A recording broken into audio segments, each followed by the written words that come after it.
चलिए देहरादून से एक और बड़ी खबर की ओर रुख कर लेते हैं, जहां चारधाम यात्रा का ऑनलाइन पंजीकरण आज से शुरू होगा। पंजीकरण में आधार कार्ड नंबर अनिवार्य रहेगा। आगामी 30 अप्रैल से चारधाम यात्रा शुरू होने वाली है और इसका ऑनलाइन पंजीकरण आज से शुरू हो जाएगा। पंजीकरण कराने के लिए श्रद्धालुओं में काफी उत्साह भी नजर आ रहा है। तो आपको बता दें कि चारधाम यात्रा के लिए ऑनलाइन पंजीकरण आज से शुरू हो जाएगा। पंजीकरण में आधार कार्ड अनिवार्य रहेगा, यानी कि आधार कार्ड का नंबर पंजीकरण के लिए अनिवार्य होगा। आगामी 30 अप्रैल से चारधाम की यात्रा शुरू हो रही है और पंजीकरण कराने के लिए श्रद्धालुओं में भारी उत्साह भी है। ज्यादा जानकारी लेंगे, सहयोगी सोनू लगातार हमारे साथ बने हुए हैं। सोनू, चारधाम यात्रा के लिए ऑनलाइन पंजीकरण की जो प्रक्रिया है वो आज से शुरू होने वाली है, क्या जानकारी? देखिए, चारधाम यात्रा के लिए जो यात्री चारधाम यात्रा करना चाहते हैं उनके लिए पंजीकरण की जो व्यवस्था है वो शुरू हो रही है। और जो पंजीकरण की व्यवस्था शुरू हुई है इसके तहत जो नियम है वो मोबाइल ऐप हो, इसके अलावा जो वेबसाइट है और जो टोल फ्री नंबर है इसके माध्यम से तमाम श्रद्धालु जो हैं वो पंजीकरण करा सकेंगे।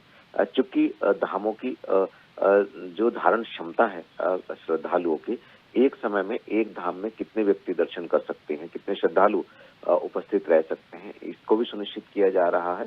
और चूंकि 30 अप्रैल से उत्तराखंड की चारधाम यात्रा शुरू हो रही है, तो जो पंजीकरण है, पंजीकरण को लेकर के जो व्यवस्था है इसको अब शुरू कर दिया गया है, इसको ओपन कर दिया गया है श्रद्धालुओं के लिए।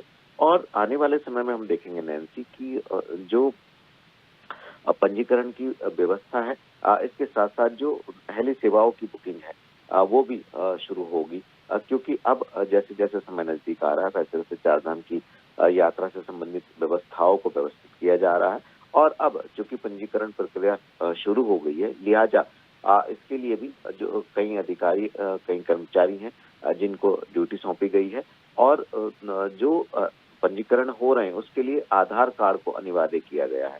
टोल फ्री नंबर पे भी जो श्रद्धालु हैं वो संपर्क कर सकते हैं। इसके साथ साथ जो तिथि उनके पंजीकरण की नियत होगी दर्शन करने के लिए, उसी दिन और समय के लिहाज से उन श्रद्धालुओं को मंदिर परिसर पहुंचने पर टोकन दिए जाएंगे। और टोकन भी कहीं ना कहीं एक सहूलियत, एक सुविधा उपलब्ध कराने के उद्देश्य से टोकन की व्यवस्था की जा रही है। जैसे ही श्रद्धालु मंदिर परिसर में पहुंचेंगे, वहां टोकन के क्रम में वो दर्शन कर सकेंगे, ताकि सहूलियत से, आसानी से, सरलता से दर्शन किए जा सके और पूजा अर्चना कर पुण्य प्राप्त किया जा सके।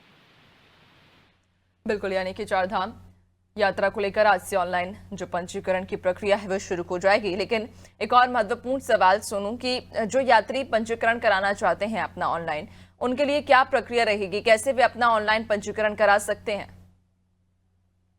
देखिए नैन्सी, ये बहुत महत्वपूर्ण सवाल आपका है। ये बात बिल्कुल सही है कि जो श्रद्धालु बड़े मनोभाव के साथ देवभूमि उत्तराखंड के चार नहीं बल्कि पांचों धामों की दर्शन करने के लिए, पुण्य प्राप्त करने के लिए अपने परिजनों के साथ यहाँ पहुंचते हैं, जिसमें यमुनोत्री धाम है, गंगोत्री धाम है, केदारनाथ धाम, बद्रीनाथ धाम और सिखों का पवित्र धार्मिक तीर्थ स्थल हेमकुंड साहिब, यहाँ पर बड़ी संख्या में श्रद्धालु पहुंचते हैं।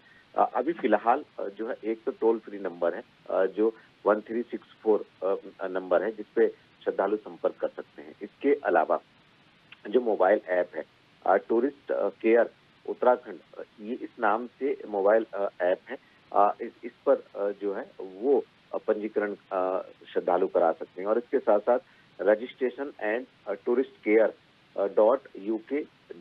.uk.gov.in पर अपना रजिस्ट्रेशन जो है वो श्रद्धालु करा सकते हैं। तो फिलहाल अभी ये व्यवस्था सुचारू की गई है।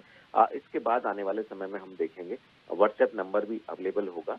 और इसके अलावा अगर आप हेली सेवाओं की बात करेंगे तो उसके लिए भी अलग से व्यवस्था की जाएगी। जो विभाग की वेबसाइट है, उस वेबसाइट पर जो भी श्रद्धालु हेली सेवा के माध्यम से खास तौर से केदारनाथ धाम में दर्शन करना चाहते हैं, उनके लिए IRCTC की वेबसाइट अधिकृत की जाएगी और उस पे वो हेली सेवाओं की बुकिंग करा सकेंगे। क्योंकि हेली सेवाओं में भी कई बार जो है वो गड़बड़ झाले सामने आते हैं। हालांकि शासन सरकार के स्तर से लगातार प्रयास किए जाते हैं इनको रोकने के लिए। तो ये एक व्यवस्था शुरू की गई है और जैसे जैसे पंजीकरण की संख्या बढ़ेगी, उस लिहाज से व्यवस्थाओं में और भी बदलाव देखने को मिल सकते हैं।